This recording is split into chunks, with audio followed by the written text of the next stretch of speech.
नमस्कार, मैं विनोद गोस्वामी। आज जिक्र उस महान शख्सियत का करते हैं जिन्होंने किसान कौम के लिए अपना जीवन समर्पित कर दिया था। उन्हीं की बदौलत राजस्थान ही नहीं, पूरे देश में किसानों को अपनी मालिकाना भूमि का हक मिल पाया। आज जिक्र इसलिए जरूरी है क्योंकि किसानों के मसीहा का आज जन्मदिन है। हम बात कर रहे हैं स्वर्गीय चौधरी कुंभाराम आर्य की। उनका जन्म 10 मई 1914 को हिंदू धर्म के जाट समुदाय की सुंडा गोत्र में रियासत पटियाला के गांव खेरा छोटा में हुआ था। उनके पिता का नाम भैराराम और माता का नाम जीवानी था। उनके पूर्वज सीकर जिले के गोदान गांव के रहने वाले थे, मगर उन दिनों जीवन यापन के लिए पलायन ज्यादा हुआ करता था। ऐसे में उनका परिवार पहले गांव सोदानपुर चला गया और अंत में हनुमानगढ़ जिले की नौर तहसील के गांव पेपाना में बस गया। चौधरी कुंभाराम आर्य ने प्राथमिक शिक्षा गांव के स्कूल पेपाना में प्राप्त की और 14 वर्ष की आयु में वन विभाग हनुमानगढ़ में शामिल हो गए। आर्य समाज उन दिनों ग्रामीण क्षेत्रों में अपनी गतिविधियों का प्रसार कर रहा था। समाज में व्यापक ब्राह्मणवादी वर्चस्व और छुआछूत ने उन्हें आर्य समाज के सिद्धांतों का पालन करने के लिए मजबूर कर दिया। वे स्वामी दयानंद के प्रबल अनुयायी बन गए। उन्होंने नौकरी में रहते हुए लाहौर में वर्ष 1930 में कांग्रेस अधिवेशन में भाग लिया था, जिस कारण उन्हें वन विभाग की नौकरी से हटा दिया गया। बाद में वे पुलिस विभाग में शामिल हो गए और पुलिस निरीक्षक के पद तक पहुंचे। पुलिस विभाग में सेवा के दौरान लोकतांत्रिक सोच के दो राजनेताओं मुक्ता प्रसाद वकील और रघुवर दयाल गोयल के संपर्क में आए। उनकी मदद से उन्होंने एक राजनीतिक संगठन प्रजा परिषद की स्थापना की थी। बाद में उन्होंने महात्मा गांधी द्वारा शुरू किए गए स्वतंत्रता आंदोलन का समर्थन करने के लिए पुलिस सेवा से इस्तीफा दे दिया। वे राजनीति में सक्रिय हो गए और राजनीतिक आंदोलनों में भाग लेने लगे। उन्होंने वर्ष 1945 में अखिल भारतीय देशी राज्य परिषद अधिवेशन में भाग लिया। इस तरह उनका राजनीतिक से मोह जुड़ गया और राजनीति में अपनी पहचान बनाने में वे कामयाब साबित हुए। प्रजा परिषद का प्रचार प्रसार करने के एवज में आर्य को सरकार ने जेल में डाल दिया था। कुछ समय बाद जेल से मुक्त होने पर उनके हाथों में परिषद की कमान आ गई। उन्होंने सरकार से दो हाथ करने का मन बना दिया था। गांव गांव ढाणी ढाणी जाकर अलख जगाने का बीड़ा उठाया।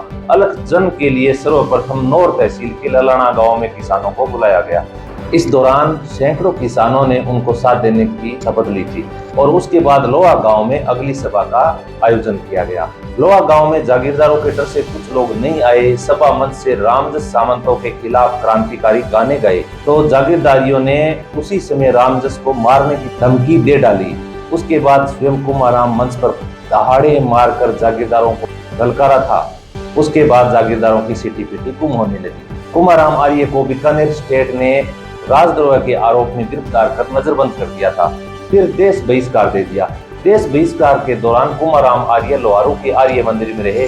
आर्य समाज से ही किसान आंदोलन की गति को प्रदान करने लगे। सीकरवाटी के किसानों के समूह में भी आर्य के प्रति श्रद्धा थी। बीकानेर स्टेट के प्रशासन की निगाहों में धूल झोंक कर वह चोरी छुपे बीकानेर रियासत के घरों का दौरा कर जनता को क्रांति के लिए पहचानते रहे। महाराजा सादुल सिंह तो कुंभाराम को अपना कट्टर दुश्मन मानते थे। जब राजा को इसकी भनक लगी तो कुंभाराम की संपत्ति कुर्क करने का आदेश निकाल दिया। महाराजा ने आदेश दिया कि कुंभाराम की पूरी संपत्ति कुर्क कर ली जाए। सरकारी आदेश की कॉपी जब तहसीलदार के पास आई, जिसमें लिखा था नौर तहसील के पेपाना गांव के कुंभाराम आर्य की संपत्ति को कुर्क कर ली जाए। नौर तहसीलदार ने पढ़ा तो उन्हें भी बड़ा दुख हुआ। तब नायब तहसीलदार ने कुर्की का आदेश तामील किया और तहसील के चौकीदार पिथाराम को कुंभाराम के घर जाकर कुर्की के आदेश तामील करने के लिए पाबंद किया। पिथाराम शाम को पेपाना गांव में गया। गांव में देखा तो कुंभाराम के घर में सिर्फ एक कच्चा मकान है और वहां एक बूढ़ी माँ उसकी पत्नी है।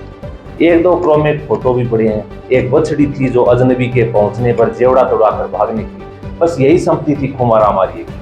जब गांव वालों को इसकी जानकारी लगी तो गांव वालों ने चौकीदार पिथाराम को गांव से भगा दिया। दूधवा खारा और कांगड़ किसान आंदोलन। कांगड़ किसान आंदोलन में जागीरदार गोप सिंह ने किसानों के होश ठिकाने लाने के लिए बीकानेर से सेना बुला ली और वहां मौजूद विरोध कर रहे किसानों की जमकर धुलाई कर दी। इन्हें कर देने के लिए जबरन हाँ भरवाई गई, लेकिन ग्रामीण टस से मस नहीं हुए। सामंतवादियों के खिलाफ गांव वाले प्रजा परिषद के सम्मुख पेश हुए। प्रजा परिषद के मुखिया उस समय चौधरी कुंभाराम आर्य हुआ करते थे। प्रजा परिषद के मुखिया उस समय चौधरी कुंभाराम आर्य हुआ करते थे। कुंभाराम आर्य ने सभी की व्यथा सुनी और अपने साथियों को कांगड़ भेजकर पूरा ब्यौरा मांगा।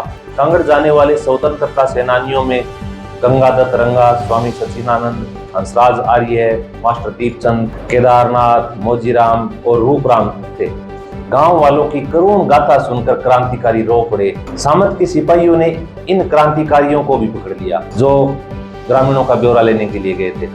उन्हें पीटा और फिर छोड़ दिया। जब आर्य को जानकारी मिली तो चौधरी कुंभाराम आर्य ने शीघ्र ही दिल्ली जाकर सामंतों के अत्याचारों एवं जुल्मों की कहानी दो पुरुष सरदार पटेल को सुनाई। उन्होंने समझौता कर लिया कि सामंतशाही के खत्म होने के दिन आने वाले हैं। आर्य ने किसानों पर अत्याचारों के बारे में डॉक्टर राम मनोहर लोहिया, डॉक्टर पट्टापी सीतारामैया से भी चर्चा की। इन नेताओं ने आर्य के कार्यों की प्रशंसा की और हिम्मत से काम लेने की सलाह दी। कुंभाराम के इस नेतृत्व की चर्चा गांव-गांव में हुई। बीकानेर के हर गांव में एक एक दो दो व्यक्ति प्रजा परिषद के सदस्य बन गए। किसानों के लिए सुधारवादी कदम। चौधरी कुंभाराम आर्य ने बीकानेर रियासत के किसानों को एक किया। जागीरदारों के शोषण के खिलाफ उन्होंने जब जंग छेड़ी तो बीकानेर के तत्कालिक शासक ने उन्हें गिरफ्तार कर लिया और आजादी तक कैद में रखा। बीकानेर राज्य में जागीरदार किसानों का शोषण कर रहे थे। आजादी से पहले राजस्थान राज्य राजपूताना की कई रियासतों से बना एक संघ था जो 30 मार्च 1949 को अस्तित्व में आया। किसान भूमि के किराएदार थे और उनकी स्थिति जागीरदारों, जमींदारों और विश्वेदारों आदि कहे जाने वाले जमींदारों के शोषण के तहत दयनीय थी। काश्तकार का उनके द्वारा खेती की भूमि पर कोई अधिकार नहीं होता था। वह केवल भूमि का किसान था और उन जमींदारों की सनकी दया के अधीन था। लेकिन बीकानेर राज्य में चौधरी कुंभाराम आर्य के नेतृत्व में एक वर्ग के रूप में किसानों का जागरण हो रहा था और जोतने वाले की जमीन की बावे भींगी की मांग को लेकर किसानों में खलबली मची हुई थी। इस शत्रुतापूर्ण स्थिति से नवगठित राज्य सरकार को स्थिति सुलझाने के लिए तत्काल कदम उठाने का नेतृत्व किया। काश्तकारों की सुरक्षा का दबाव इतना अधिक था कि सरकार को तत्काल कदम उठाने पड़े और इस उद्देश्य से राजस्थान काश्तकार संरक्षण अध्यादेश 1949 को समय की ज्वलंत आवश्यकता को पूरा करने के लिए प्रख्यापित किया गया। राजस्थान भूमि सुधार और जागीरों की बहाली अधिनियम 1952। राजस्थान में भूमि सुधारों के कानूनी इतिहास में राज्य सरकार को राजस्थान काश्तकारी अधिनियम 1955 लागू करने के लिए मजबूर किया जो पूरे राजस्थान में लागू हो गया। इस अधिनियम के अभिभावी प्रभाव में मौजूदा किराएदार किसानों को राहत प्रदान की और किसानों को अर्जित अधिकार प्रदान किए। उन्होंने किसानों के पक्ष में पेड़ों की कटाई के नियमों में भी संशोधन किया। उस समय किसानों को अपनी जमीन से पेड़ नहीं काटने दिया जाता था, मगर आर्य ने राज्य सरकार के नियमों में संशोधन करने और किसान को अपने स्वयं के उपयोग के लिए अपनी स्वामित्व भूमि से पेड़ काटने की अनुमति देने का दबाव डाला था। पंचायती राज और सहकारिता। राजस्थान में पहली लोकप्रिय सरकार को वर्ष 1949 में हीरालाल शास्त्री के नेतृत्व में गठित किया गया था। 1951 में जय नारायण व्यास के नेतृत्व में नई सरकार बनी। इसमें चौधरी कुंभाराम आर्य को गृह मंत्री बनाया गया था। बाद में 1954 में मोहनलाल सुखाड़िया सरकार में और 1964 में भी वो 2 बार स्वास्थ्य मंत्री रहे। उन्होंने पंचायत राज संघ का गठन किया जिसके वे 1957-58 तक अध्यक्ष भी रहे। वे राजस्थान में पंचायत राज के संस्थापक सदस्य भी रहे। राजस्थान के पंचायत राज के नियम पूरे देश में आदर्श आज भी माने जाते हैं। वे 1960 से 1964 तक राज्यसभा के सदस्य रहे। 1966 में उन्होंने कांग्रेस सरकार से इस्तीफा दे दिया और एक नई राजनीतिक पार्टी जनता पार्टी। वर्ष 1968 में वे राज्यसभा के लिए चुने गए और 1968 से 1974 तक राज्यसभा के सदस्य रहे। वह वर्ष 1980 से 84 तक लोकदल पार्टी से सीकर से चुने गए संसद सदस्य थे। चौधरी कुंभाराम आर्य ने 1974 में किसानों के हित में किसान यूनियन का गठन किया। उनका मानना था कि ग्रामीण अंचल के विकास की सफलता की कुंजी पंचायती राज और सहकारिता आंदोलन है। वे राजस्थान में सहकारिता आंदोलन के संस्थापक भी रहे थे। वे राजस्थान एपेक्स सरकारी बैंक के अध्यक्ष, राजस्थान मार्केटिंग फेडरेशन राजफेड के अध्यक्ष तथा राजस्थान सहकारी संघ के अध्यक्ष भी रहे थे। सम्मान और सम्मान। चौधरी कुंभाराम आर्य लिफ्ट कैनाल। श्रीमती सुचित्रा आर्य ने सावर लिफ्ट नहर का नाम बदलकर चौधरी कुंभाराम लिफ्ट नहर परियोजना किया था जो राजस्थान की सबसे बड़ी लिफ्ट परियोजना है। इस परियोजना के तहत समझौता करने वाले किसानों को सिंचाई पानी उपलब्ध करवाया जाता है, जहां हनुमानगढ़, चूरू और झुंझुनू जिले के 1467 गाँव व टाणियों को सिंचाई सुविधा से जोड़ती। इतनी बड़ी नहर का नाम चौधरी कुंभाराम लिफ्ट कैनाल करवाना बिना कोई जन आंदोलन के श्रीमती सुचित्रा आर्य की दूरदृष्टि का परिणाम है। इसके अलावा प्रदेश में अन्य स्मारक भी है। चौधरी कुंभाराम आर्य शिक्षण संस्थान माध्यमिक विद्यालय चोटन जो बाड़मेर में स्थित है।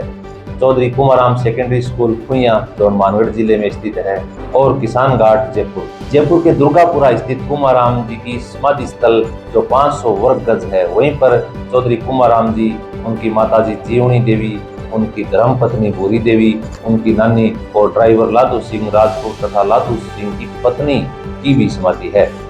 चौधरी कुमाराम आर्य के कद के अनुरूप इस स्मारक को स्थापित करने की आवश्यकता है। फेपाना में कुमाराम आर्य की मूर्ति का अनावरण भी किया गया था। इसके अलावा पटकन में भी कुमाराम जी आर्य की मूर्ति का अनावरण 26 अक्टूबर 2017 को हुआ था। अंतिम समय में चौधरी कुमाराम आर्य राजनीति से उठे और वे राजनीतिक दावेदारों को साझा करने वाले थे। अब उन्होंने सामाजिक कल्याण के लिए कुछ करने के लिए अपना मन बना लिया था। दुनिया की मोह माया से दूर महाजन नामक एक छोटे से कस्बे में अपने सामाजिक प्रयोग करने में लगे हुए थे। वहां उन्होंने महिला शिक्षा के उत्थान के लिए कन्या विद्यापीठ की स्थापना की, जो उनकी महत्वपूर्ण देन है। 81 साल की अवस्था में थोड़ी सी बीमारी के बाद 26 अक्टूबर 1995 को उनकी मौत हो गई। यह थी किसानों के मसीहा के जीवन की कहानी, जो आज भी प्रेरणादायक है। राजस्थान ही नहीं, पूरे हिंदुस्तान के किसान उनको अपना मसीहा आज भी मानते हैं। ये थी राजस्थान की राजनीति और किसान कौम के जनप्रिय नेता स्वर्गीय चौधरी कुमाराम आर्य की जीवनी पर आधारित कहानी। इसी प्रकार की अन्य प्रेरणादायक कहानी लेकर जल्द मिलेंगे अगले एपिसोड में। तब तक के लिए नमस्कार।